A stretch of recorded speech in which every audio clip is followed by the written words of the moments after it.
Question number 14.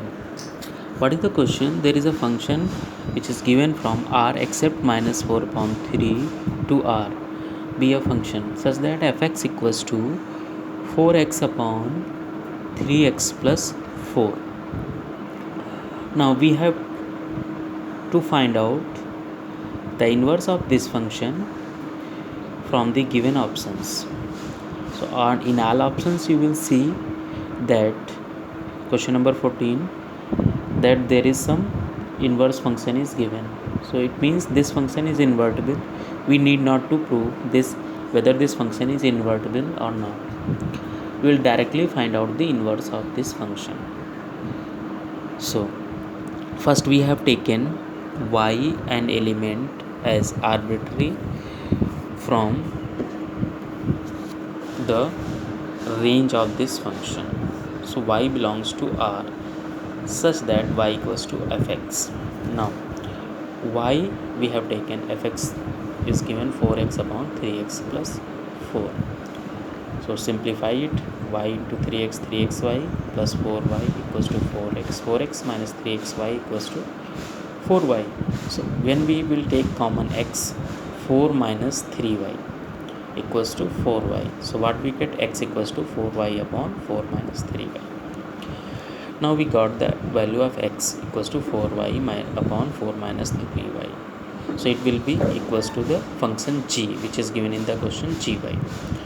Now as per this the B option is correct. But first we have to prove that this is an inverse of this function or not. So to prove this we will find out the GOF and FOG both. So first we will try to find out the GOF with taking x variables. It means g of fx. The value of fx is given 4x upon 3x plus 4. So we will put the function g as we have brought 4y upon 4 minus 3y. Here we will put the value of fx in place of y. So we have substituted that value and thereafter we have taken LCM over there and we have tried to simplify it. So 3x plus 4 is both places, so this will cancel out. 12x and minus 12x will also cancel out. So what will remain? 16x upon 16, that is equals to x. So GOF we have got the identity element. Now find out the FOG. So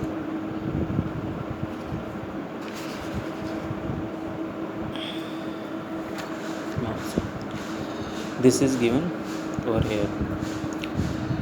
FOG, f of gy. Y we got as 4y upon 4 minus 3y. Okay, you have seen. So we'll put that value and fx is defined as 4x upon 3x plus 4. So in place of x we will put this value. Now again we will simplify it. So 4 4 is 16y upon 4 minus 3y. Here we will take LCM. So 12y plus 16 minus 12y upon 4 minus 3y, both will cancel out, and 12y will also cancel out. What will remain? 16y upon 16, that is also equals to y. So FOG also we got an identity element. We have started with y, we got the y. So in both cases we have got FOG equals to GOF, that is an identity variable.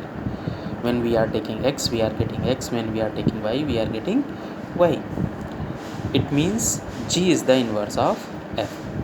So f inverse is equals to g, hence f inverse will be 4y upon 4 minus 3y. That is the B option is the correct answer.